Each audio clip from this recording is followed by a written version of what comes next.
Hello, আসসালামু আলাইকুম। আরেকটা নিউ ব্লগে আপনাদের স্বাগতম। সবাই কেমন আছেন? আজকের ব্লগটা আমি সন্ধ্যা থেকে শুরু করলাম আমার ছেলের পড়াশোনা দিয়ে। তো এখানে দেখতে পাচ্ছেন আমার ছেলেকে স্কুল থেকে এক্সামের জন্য পড়া দিল। এই পড়াগুলো আমি তারে পড়াইতেছি এবং ধরতেছি। তো দেখতে থাকুন আজকে সন্ধ্যার পর থেকে আমি কি করি, কি রান্না করি, কি খাই।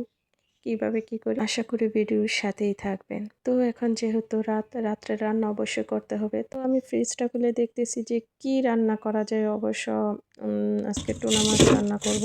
টুনা মাছটা আমি খুঁজতেছি যেহেতু এই ফ্রিজে আমি পাচ্ছি না, তো আমি আবার ডিপ ফ্রিজে চলে গেলাম।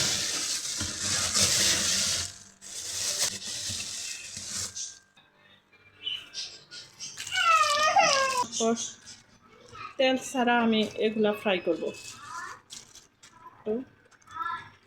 তো আপনাদেরকে দেখাবো কিভাবে তেল ছাড়া আমি ফ্রাই করি। অবশ্যই এখন সবাই জানে কিভাবে করতে পারে তেল ছাড়া ফ্রাই। এখন যেহেতু রাত, আমার কলমি শাকগুলো শুকিয়ে গেছে।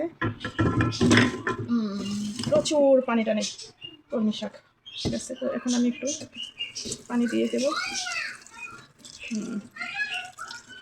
সারা রাত, হ্যাঁ, সারা রাতের জন্য।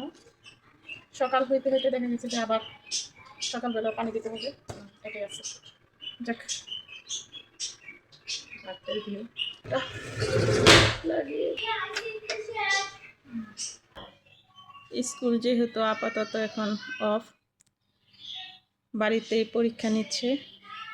এই যে আমার ছেলে ম্যাথের এক্সাম শেষ করলো, এখন এটা আবার সাবমিট করতে হবে গুগল ক্লাসরুমে। যে একটা প্যারা, আর বলে বোঝানোর মতো না। স্কুলের পড়াটা যখন বাড়িতে দেই তখন আর মাথায় কাজ করে না, এত পড়া। এইখানে আমি একটা 3 পিস আজকে সেলাই করলাম। 3 পিসগুলো অবশ্য বাংলাদেশ থেকে নিয়ে আসা হয়েছে। এটা ব্যাক পার্ট আর এটা ফ্রন্ট পার্ট। তো 3 পিসটা কেমন হলো অবশ্যই কমেন্টে জানাবেন, আর সেলাইটা কীরকম হলো এটাও জানাবেন। সালোয়ারটা আমি একটু ডিজাইন করে নিলাম। এই যে এখন আমি গুঁড়ো আলু নিব। অবশ্য গুঁড়ো আলুটা আমার হাজব্যান্ড অনেক পছন্দ করে, গুঁড়ো আলুর ভর্তা চিকলা সহ। তো এখন বলতেছে যে আজকে রাত্রে নাকি টুনা মাছের সাথে গুঁড়া আলুর ভর্তাও খাবে।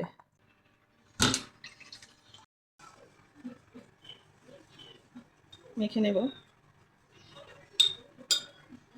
এই মাছটা অবশ্য ভাজাই মজা, এই মাছ ভাজাই খাই আমরা সবসময়, মাছটা ভাজাই খাই। বেশিক্ষণ সময় লাগবে না, অল্প একটু সময়ের মধ্যে এটা একদম ভাজা হয়ে যাবে। আর আমার কাছে এয়ার ফ্রায়ারের মধ্যে ভাজলে অনেক ভালো লাগে।